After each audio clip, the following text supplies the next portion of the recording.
Эфир абхазского телевидения продолжает русская служба новостей. Здравствуйте. И в начале выпуска коротко о главных темах дня.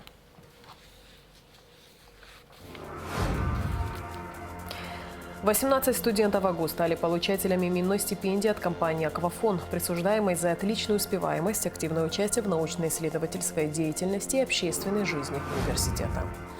В Абхазском госуниверситете пройдет Олимпиада школьников, победители и призеры, которые будут зачислены в вуз без вступительных экзаменов. Более 75 миллионов рублей и 323 спасенные жизни. Благотворительный фонд «Ашана» подвел итоги деятельности за 10 лет работы. Состоялась встреча президента Аслана Бжаня со спикером Народного собрания Лашей Ашуба, вице-спикерами и руководителями парламентских комитетов 7-го созыва. Глава государства и парламентарии обсудили ряд актуальных вопросов, связанных с различными областями жизнедеятельности республики. Одним из основных вопросов, как подчеркнул президент, является усиление деятельности правоохранительной системы, совершенствование работы судебной ветви власти. В ходе встречи обсуждались вопросы социально-экономического развития. Президент Аслан Бжаня подписал указ, в соответствии с которым Беслан Бегвава приступил к исполнению обязанностей главы администрации Ачимчирского района. Тем же указом от исполнения обязанностей главы администрации освобожден первый заместитель главы администрации Ачимчирского района Артемон Габилая. Ушла из жизни супруга генерал-майора армии Сирийской Арабской Республики Уалида Маршан, депутат Народного совета Сирии, руководитель благотворительного фонда памяти погибших в военных действиях в Сирии, кавалер ордена Ахтзапша третьей степени Джансет Казанба. Президент Абхазии Аслан Бжаня выразил соболезнования родным и близким усопшей. Верный спутник и надежная опора генерала Уалида Маршан Джансет Казанба была человеком с сильным характером и в то же время мягкой, окружающей заботой и теплотой каждого, кто ее знал. Джансет Казанба внесла важный вклад в дело развития отношений между Республикой Абхазия и Сирийской Арабской Республикой, о котором всегда будут помнить в нашей стране, говорится в соболезновании главы государства. Соболезнования родным и близким по случаю смерти Джансет Казанба выразил спикер Народного собрания Лаша Ашуба. Уход из жизни Джансет Казанба, человека с активной жизненной позицией, истинного патриота своей исторической родины, невосполнимая утрата для всех, кто имел счастье общаться с ней, испытать искренность и открытость ее души. Светлая память от Джансет Казанба всегда будет жить в наших сердцах, говорится в соболезновании спикера. По случаю смерти Джансет Казанба соболезнования родным и близким также выразили в Государственном комитете по репатриации. 6 мая с 11 до 14 часов в здании комитета состоится мероприятие, посвященное памяти Джансет Казанба. Будет открыта траурная книга, где все желающие смогут оставить записи и выразить слова соболезнования семье усопшей. Продолжаем выпуск. Концепция Грузии о так называемых оккупированных территориях не соответствует действительности и носит политически мотивированный характер. Об этом говорится в заявлении МИД Абхазии в связи с активизацией использования тезиса об оккупированных территориях грузинскими властями на различных международных площадках и международном информационном пространстве. В заявлении подчеркивается, что взаимоотношения между Республикой Абхазия и Российской Федерацией закреплены широким спектром межгосударственных договоров и соглашений, носят стратегический характер и соответствуют всем действующим нормам международного права. Ситуация в Республике Абхазия не соответствует ни одному международно признанному критерию оккупации. Республика Абхазия является независимым государством, в котором законно избранные органы государственной власти осуществляют эффективное управление и контроль без какого-либо вмешательства извне, подчеркивается в заявлении. Вопросам организации праздничных мероприятий в столице республики, посвященных 77-летию победы в Великой Отечественной войне, было посвящено совещание, проведенное премьер-министром Александром Анквабом с участием руководства администрации Сухума и управления ГАИ МВД. Как сообщает пресс-служба правительства, участники встречи проинформировали об уже состоявшихся и планируемых мероприятиях. Так как основные события состоятся 9 мая, управлению ГАИ МВД поручено обеспечить общественный порядок во время проведения мероприятий. С участием руководства РУП «Абхазстрой» на совещании также был обсужден вопрос организации дорожного движения и автомобильных парковок в районе улиц Гуля и Академика Мара. Для улучшения дорожной ситуации принято решение доработать схему, определить смету расходов и исполнителей работ. В преддверии Дня Победы в Великой Отечественной войне в Абхазском государственном университете прошел праздничный концерт. К этому событию компания «Аквафон» также приурочила очередное вручение именных стипендий. Репортаж из Смогуланца.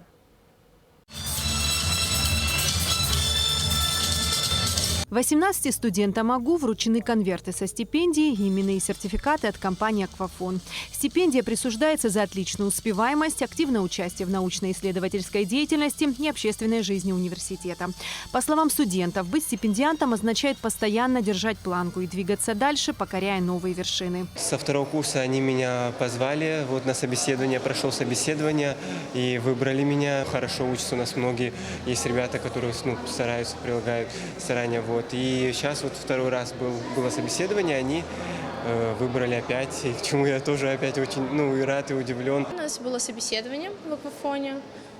Я думаю, результаты этого собеседования также, наверное, повлияли в какой-то степени на получение нами стипендий. Это служит определенной мотивацией для достижения каких-либо новых результатов, так как внимание со стороны каких-либо компаний, в целом со стороны, так скажем, посторонних людей, не относящихся к нашей учебе, может быть, в частности, оно очень приятно. Сотрудничество первого мобильного оператора Абхазского государственного университета началось в 2006 году. Именно тогда компания учредила стипендиальную программу для поддержки перспективных и способных студентов единственного государственного вуза республики. С тех пор 18 студентов, по двое с каждого факультета, ежегодно становятся стипендиантами компании «Аквафон». Ежемесячная сумма выплаты составляет 2000 рублей. В этом году нам был предоставлен список с 9 факультетов. Студентов было порядка 45. Мы их приглашали в офис «Аквафон» для прохождения собеседования. Нами был составлен список из 18 студентов. Это в основном 2-й, 3-й, 4-й курсы. За эти годы стипендиантами компании стали лучшие студенты АГУ. Сегодня большинство из них специалисты с благоприятно сложившейся профессиональной судьбой. Это подтверждает основную идею, которую несет проект. В обществе есть социальный заказ на успех молодых и талантливых студентов, их профессиональный и личностный рост. Сегодня в АГУ проходит прекрасное мероприятие.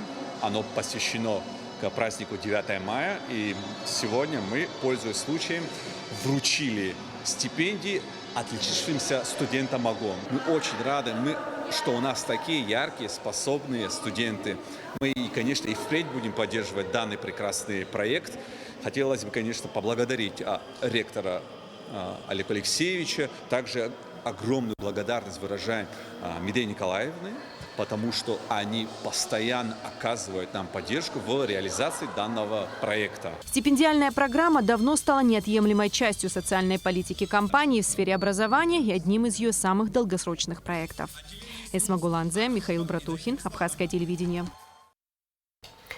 В преддверии Дня Победы в Великой Отечественной войне в Абхазском госуниверситете прошел праздничный концерт. К этому событию компания «Аквафон» также приурочила очередное вручение именных стипендий.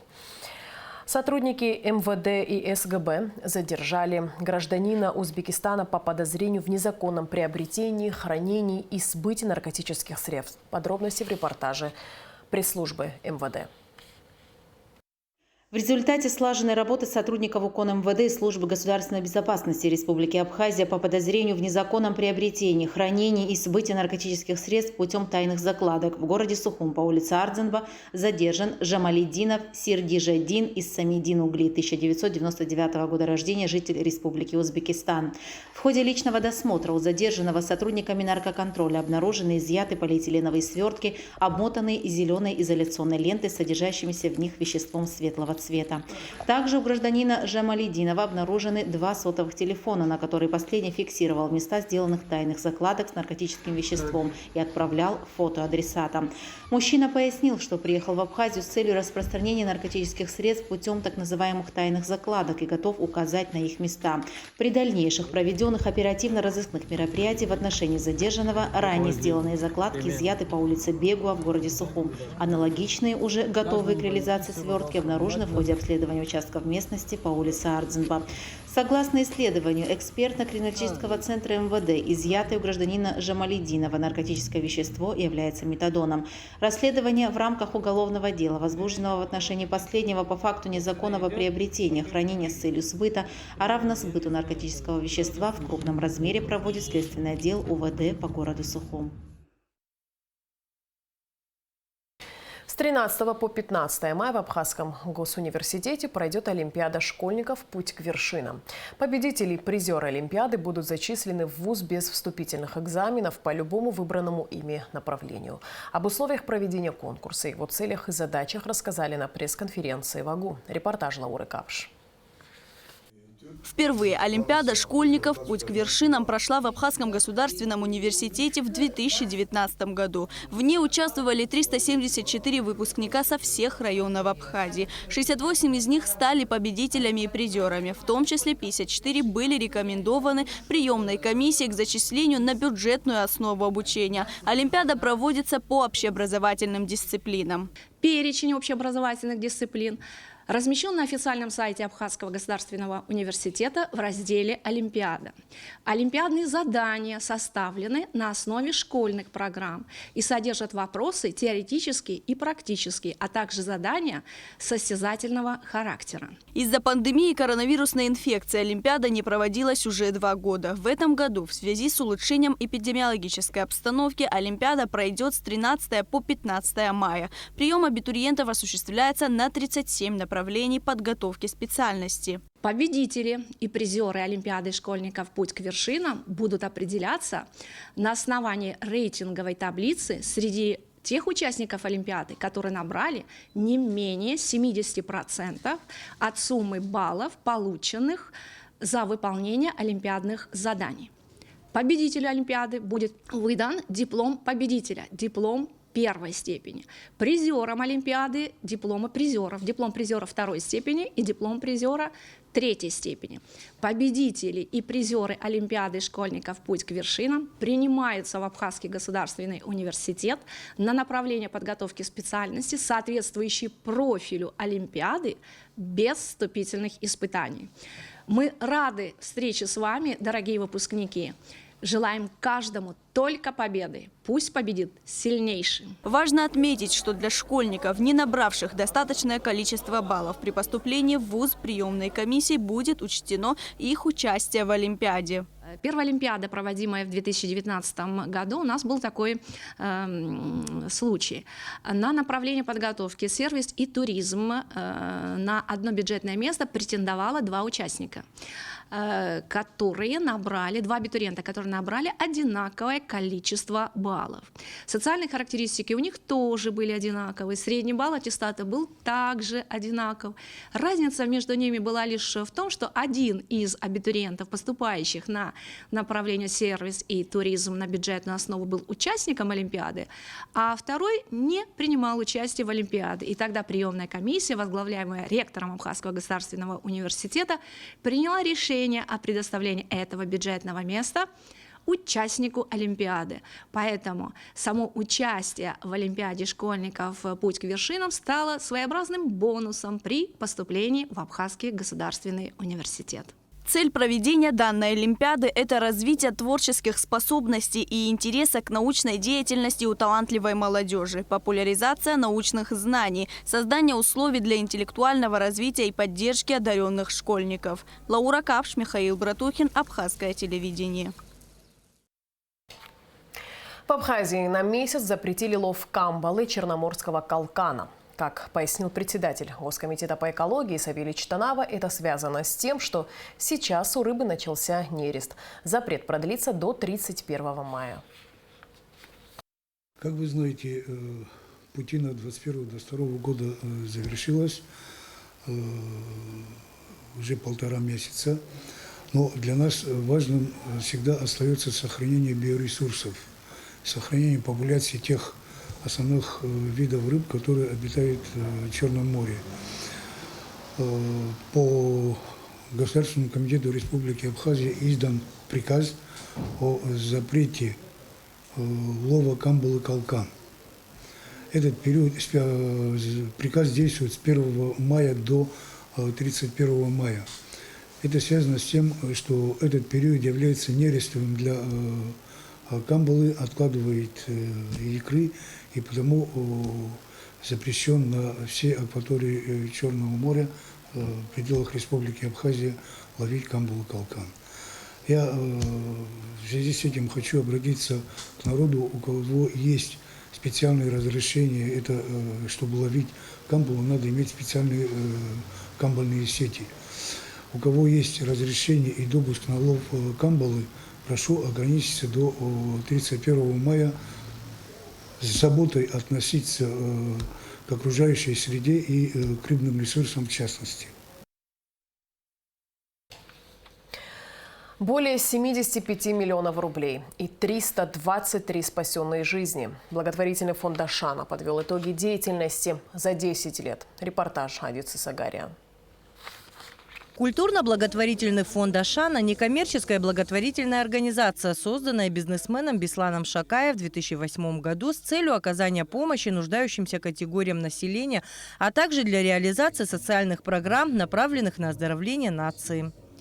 Среди нас остаются неравнодушные люди, которые приходят нам на помощь. За период распространения коронавирусной инфекции сотрудникам и меценатами фонда была оказана огромная помощь социально незащищенным слоям населения, конкретно людям в разных областях нашей маленькой Абхазии. Все средства были израсходованы по назначению, согласно уставу нашего фонда. Когда весь мир охватила коронавирусная инфекция, Абхазия не стала исключением. Пандемия внесла свои коррективы в текущей работе благотворительного фонда Ашана. Появились новые целевые группы. Это люди, которые оказались без работы, без кормильца, одинокие старики и другие социально уязвимые слои населения. У них, соответственно, не было подушки безопасности. И мы для них всей командой, сотрудники фонда вместе с волонтерами собирали обычные продуктовые наборы. Тут важно отметить, что фонду удалось оказать помощь во время первой волны пандемии коронавируса на сумму 500 тысяч рублей. И помимо подопечных фонда Ашана мы оказали помощь еще 200 семьям. В рамках собрания самые милосердные абоненты, которые за год отправили самое большое количество СМС, были награждены грамотами. Нужно отметить, что в связи с юбилеем были выделены самые активные абоненты не только за отчетный период, но и за все 10 лет работы фонда. За 2021 год на имя Чудвар Аста Львовна получаете взгляд. Собрать за 10 лет 75 миллионов 645 тысяч 609 рублей стало возможным отчасти благодаря размещению информации о больных детях на площадках информационных партнеров фонда. На протяжении многих лет ими остаются Абхазское телевидение, Спутник Абхазия, АБЗ ТВ и сотовые компании Аквафон и Амобайл. Общая сумма, вырученная с отправленных СМС-сообщений и услуг, перенос баланса за 3 года составила 3 миллиона 536 тысяч 130 рублей. С 10-летним юбилеем культурно-благотворительный фонд Ашана поздравили и партнеры фонда. Я бы хотела поздравить от лица руководства компании Амобайл, от всей нашей команды фонда Ашана с юбилеем, с 10-летием. Поздравляем вас, желаем успехов, еще больше сил на проделывание вашей, безусловно, важной и нужной работы. А подопечным фонда, детям желаем здоровья и самого счастливого детства. Абхазия, абхазское общество, абхазский социум с его традициями сопереживания, с его традициями милосердия, с потребностью приходить на помощь, свидетельствует о том, что наше общество находится на правильном векторе развития. Большая вот эта гигантская работа, которую ведет в том числе и фонд Ашана, другие благотворительные организации, очень ярко иллюстрировались во время вот такого глобального вызова, как пандемия коронавируса. В честь 10-летнего юбилея фонда был показан фильм о деятельности благотворительной организации и о ее сотрудниках. Адица Сагария, Тимур Гугохи, Абхазское телевидение. По улице Абазинской в Сухуми высажено 50 саженцев крупнолистной магнолии. Деревья высажены вместо камфорного лавра, который пришлось демонтировать при капитальном ремонте ливневого коллектора. Магнолии для посадки были рекомендованы Госкомитетом по экологии. Администрация города продолжает высаживать деревья в других частях города. Смотрите репортаж наших коллег из пресс-службы администрации Сухума. По улице Абазинской в Сухуми высажены саженцы крупнолистной магнолии. Посадить это дерево вместо камфорных лавров рекомендовали экологи. К ним обратилась администрация города для того, чтобы они посоветовали, какая культура лучше подходит для этой улицы. Очень долго к этому готовились. Вначале подготовили лунки, провели соответствующие мероприятия. Высадили 50 корней магнолии. Это первый этап нашей высадки. Следующий этап еще 50 корней. В общем, мы 100 корней закупили. 50 корней еще от улицы Ардзенба до Эшпа. Планируется еще одна партия посадки дерева.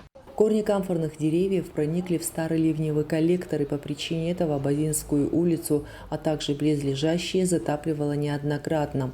Чтобы через некоторое время подобное не повторилось, выбор экологов пал на магнолию. Наши рекомендации были связаны с тем, чтобы дерево, то или иное дерево, которое мы бы рекомендовали, соответственно, обладало бы такими высокими декоративными качествами. Я не скажу, что камфорный лавр не обладает такими качествами. Да, камфорный лавр обладает, но у камфорного лавра есть один существенный минус. У него в возрастном состоянии корни настолько разрастают, они начинают портить дорожное покрытие. Магнолия крупноцветковая, которая выбрана для этих целей, там, у нее стержневая корневая система, она уходит вглубь, менее повреждая, скажем так, дорожное покрытие. Ну, почему магнолия крупноцветковая? Ну, относительно ее декоративных качеств уговаривать никого, очевидно, не приходится. Это такое нарядное, высокорослое, с мощной кроной растение. Экологи нам дали полное разъяснение, убедили нас в том, что корневая система стволовая, она уйдет глубоко вниз, в землю, и на поверхности не будет повреждать ни тротуарную плитку, ни, вы помните, да, и людям в дома корни заходили и так далее. Такой проблемы с магнолией у нас не будет. Крупнолистные магнолии стоят в Сухуми по проспекту Леона, ближе к набережной. Они здесь смотрятся довольно гармонично. По словам эколога, деревья были высажены примерно лет 30-35 назад. Никакой аллергии эти крупнолистные магнолии не вызывают, заверяет Савелий Читанава. Об аллергических свойствах пыльцы дерева разговоры появились после обнародования информации о высадке магнолии на улице Абазинская. Листва, там, само дерево не истощает никакого запаха. Запах крупных цветков, их не очень много на таком большом дереве, чтобы оно вызывало какой-то негатив для человека. У нас в ботаническом саду работают квалифицированные специалисты, которые занимаются непосредственно магнолиями на протяжении 35-40 лет. Человек на этом деле защитил кандидатскую диссертацию. Я знаком с ее трудами, но нигде я не видел, чтобы обладала магнолия какими-то аллергическими качествами. Тем временем специалисты благоустройства столкнулись с неожиданной ситуацией при посадке магнолии. Некоторым жителям улицы Абазинской не понравилось, что сажают деревья вместо демонтированных. Когда делали планировку для посадочного материала, к нам выходили люди и говорили: не сажайте здесь передо мной дерево, оно мне мешает обзору, я окна открываю, мне мешает, не нужно. То я помню, как мы отвечали за то, что мы каждое дерево спилили. Нас чуть ли не знаю, в прокуратуру на нас заявления не писали. И тут мы хотим все это возместить. Так это тоже им не нравится. Я хочу, чтобы народ нас поддержал и встал рядом с нами. Вот что нам нужно. А мы, как и обещали, чуть попозже, может быть, когда уже наши магнолии докажут о том, что им здесь хорошо, да, и мы будем уже думать, что же между магнолиями сажать для того, чтобы еще было и цветение. Мы обещали, скорее всего, это может быть олеандры, это какой-то символ нашего города. Не все оказались недружелюбны к магнолиям. Лариса Авакова приняла дерево и сразу же посадила рядом с ним розу. Ну, я буду ухаживать. Цветы, говорит, белые, красивые, большие. Ну, понравится. Будем ухаживать, все будет хорошо. Специалисты администрации города сажают деревья не только на улице Абазинская. На днях на территории парка возле нацбиблиотеки было высажено 20 эвкалиптов. Они были приобретены по поручению мэра еще полгода назад, но ждали сезона посадки деревьев. В преддверии 9 мая в парке у мемориала неизвестному солдату Великой Отечественной войны было высажено 60 корней туи. Эти деревья городу подарил Институт ботаники. В декабре 2020 года на проспекте Мира еще в 2 парках Сухума были высажены 50 саженцев павловния. Около 10 штук не прижились. Пристальное внимание горожан приковано к павловниям на проспекте. Специалисты оценивают состояние павловни хорошим, говорят, что очень хорошо дерево себя чувствует. И, скорее всего, этой весной, возможно, уже бутончики где-то уже появились, цветения, да, ожидаем. Вот как-то так. И то, что на проспекте Мира у нас стоят сухостой, мы их заменим на новые. Администрация Сухума и дальше будет производить посадку деревьев и кустарников, которые не будут портить коммуникации и в то же время украсят столицу. Мадина Абганба, Алексей Кухава, пресс-служба администрации города Сухум. Стартовала акция «Бессмертный полк Абхазии» онлайн. Об этом сообщает сайт русской общины Абхазии. Принять участие в данном проекте и внести личный вклад в сохранение памяти о тех, кто погиб, защищая Родину, могут все желающие. Группа «Бессмертный полк Абхазии» онлайн была создана в рамках реализации онлайн-акции интернет-портала «Книга памяти Абхазии». Группа состоит из более 1000 участников. Главная цель проекта – собрать информацию об участниках Великой Отечественной войны, Отечественной войны народа Абхазии и ветеранах-участниках локальных войн и конфликтов за счет использования новых интерактивных технологий и объединенных банков данных в одном проекте для увековечения памяти погибших при защите Отечества. 9 мая в 13 часов в Центральном выставочном зале Союза художников Абхазии пройдет торжественное открытие выставки «День Победы. Радость со слезами на глазах». Живопись и графика разных лет, представленные в единой экспозиции, объединены общей идеей – сохранением исторической памяти о тяжелых годах Великой Отечественной войны. Организаторы экспозиции – правительство Москвы, Департамент внешнеэкономических и международных связей города Москвы, Дом Москвы в Сухуме, Национальная картинная галерея, Союз художников Абхазии. Выставка будет открыта с 9 по 15 мая. И в конце выпуска прогноз погоды. По сообщению Гидрометцентра, в пятницу 6 мая на территории Абхазии ожидается переменная облачность. Местами ночью и утром возможен слабый дождь. Туман с моросью, днем преимущественно без осадков. Температура воздуха ночью плюс 6-11, днем 11-16 тепла. Температура морской воды плюс 13.